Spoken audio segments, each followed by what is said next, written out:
ultimately, there's one investment that supersedes all others. Invest in yourself. Address whatever you feel your weaknesses are and do it now. So here to share how they turn their dreams into drive and success, family physician and so much more, Dr. Jen Caudle. How are you? I'm good. Good morning. And the owner of Philly Current, Edward Keels. How are you? Good. It's good to have you both here. Yeah. I follow you guys on social media. I love people who are living their best life. That's right. Let's start there, though, and start with you, Dr. Jen. Yeah. The investment in yourself. What have you done for you to help you reach your goals, your dreams? No, it's interesting. A lot of medical students or medical residents will ask me, how did you get from point A to point B, or what made you want to do X, Y, or Z? And I'll tell you, I think one of the things that served me the best over the years is hard work.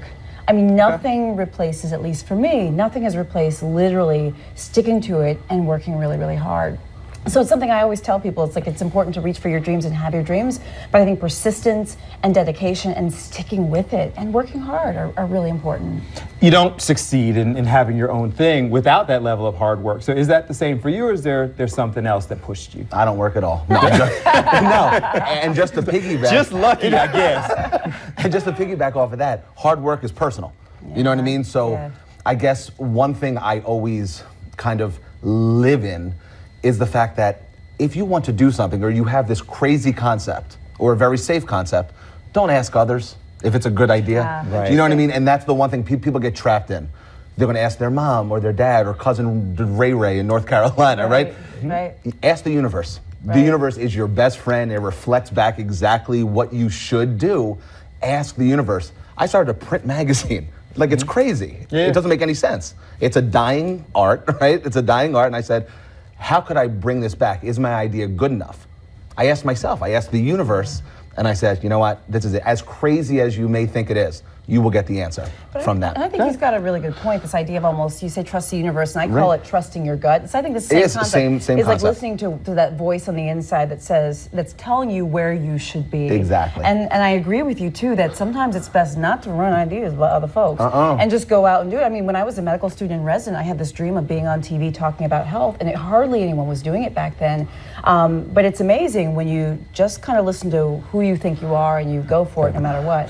Trust the universe. The universe, unfortunately, has a lot to haters. Yeah, that's true. And a lot of opinions. And a lot of people, and both of you, what's interesting to me is we're going to be honest, fields that traditionally have not always been open. African-American women exceeding at the highest level in medicine, minorities, Hispanic, in the media. Yeah. These are struggles. So how do you get past the fact that you are going to get people who tell you no to your dreams and keep going? Because you've both heard it. Still hear it. Still, Okay. I still hear I actually it. saw something on one of your social media. I posted just something the other on day. social media. Yeah, I mean, I'm very honest about it on my social media when, haters come out and people, naysayers and things like that, and I still get no's. I get no's every single day, and I don't think people know that. I don't always talk about it.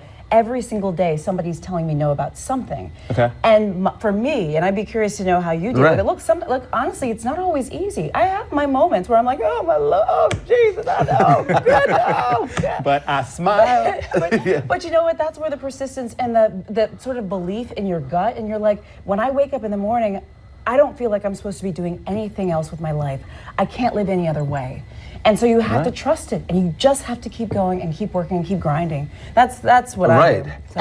And this is my line that I've said a million times at other speaking engagements: slap impossible in the face. Oh, that's what I do. It. I slap it, and I slap it hard. I'm not a violent guy, but you slap impossible in the face. I don't even hear it. Yeah. I don't even hear it. I'm at that point. Like, my dad's an audiologist, so I have very good hearing, and I have selective hearing sometimes. So legitimately, it's not even a thing for me. If I hear a whiff of something, why? Yeah. Put your head down, do the work. There's always time. There's always a way. There's always a way. And you make it happen. Everyone has a dream. Not everyone has the action to go forward and do it. So was there ever doubt?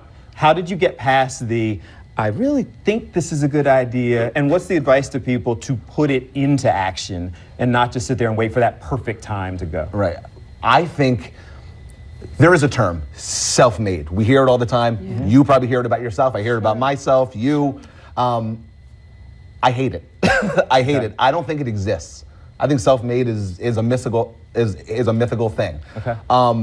We're all from somewhere. We're all from some place. We all had an upbringing, good, bad, in the middle, right? We have to pay homage to that, no matter how good or bad it is. I think people think, well, I'm going to be a self-made magazine founder and owner. That's overwhelming. You know what I mean? We have to draw from our past on what it was. What did my mom teach me way back when? Right. I went to that family reunion in Carolina. Right. What did I learn from my uncle? Whatever it is. Standing on somebody's I'm born and bred in shoulders. South Philly. A lot of South Philly comes out in Philly Current. It comes out. We have to leave it there. Oh, okay. We have to leave it there. I'm sorry. How can they follow you quickly on social media? Because they inspire all the time on social media. At Dr. Jen Caudle, everywhere. At Philly Current. Easy. All right, and they will be back. I promise you. Inspiring people.